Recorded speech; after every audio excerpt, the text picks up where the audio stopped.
T20 ప్రపంచ కప్లో దక్షిణాఫ్రికాతో జరిగిన కీలక మ్యాచ్లో భారత్ భారీ ఓటమిని ఎదుర్కొంది.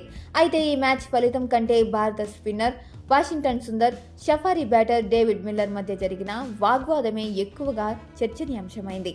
మైదానంలో చోటు చేసుకున్న ఈ చిన్నపాటి గొడవ కాసేపు వేడిని రాజేసింది. దక్షిణాఫ్రికా ఇన్నింగ్స్ సమయంలో ఈ ఘటన జరిగింది. సుందర్ బౌలింగ్ చేయడానికి వస్తున్నప్పుడు నాన్ స్ట్రైక్ ఎండ్లో ఉన్న మిల్లర్ బంతిని రిలీజ్ చేయకముందే గ్రీజును దాటి ముందుకు వెళ్లాడు. దీన్ని గమనించిన సుందర్ తీవ్ర అభ్యంతరం వ్యక్తం చేశాడు. మిల్లర్ కూడా అంతే ఘాటుగా స్పందించడంతో ఇద్దరి మధ్య మాటల యుద్ధం చోటు చేసుకుంది. వెంటనే అంపైర్ గ్రీజ్ గఫాని కల్పించుకుని ఇద్దరికీ నచ్చజెప్పడంతో వివాదం సద్దుమణిగింది. ఈ గొడవ తర్వాత డేవిడ్ మిల్లర్ మరింత కసిగా ఆడినట్లు కనిపించాడు. భారత బౌలర్లపై విరుచుకుపడుతూ కేవలం 35 బంతుల్లోనే 7 ఫోర్లు, 3 సిక్సర్లతో 63 పరుగులు చేశాడు.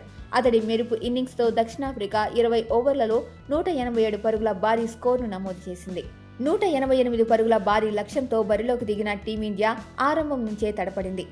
ఈశాన్ కిషన్ డకౌట్తో మొదలైన వికెట్ పతనం ఆగలేదిక. భారత్ బ్యాటర్లు ఎవరూ రాణించలేకపోవడంతో 111 పరుగులకే ఆలౌట్ అయింది. ఫలితంగా 76 పరుగుల తేడాతో భారత్ ఘోర పరాజయం పాలైంది. ఈ ఓటమితో గ్రూప్ 1 పాయింట్ల పట్టికలో భారత్ నెట్ రన్ రేట్ భారీగా దెబ్బతిని మైనస్లోకి పడిపోయింది. సెమీస్ ఆశలు సజీవంగా ఉండాలంటే తదుపరి మ్యాచ్లో జింబాబ్వేపై భారీ తేడాతో గెలవడం తప్పనిసరి.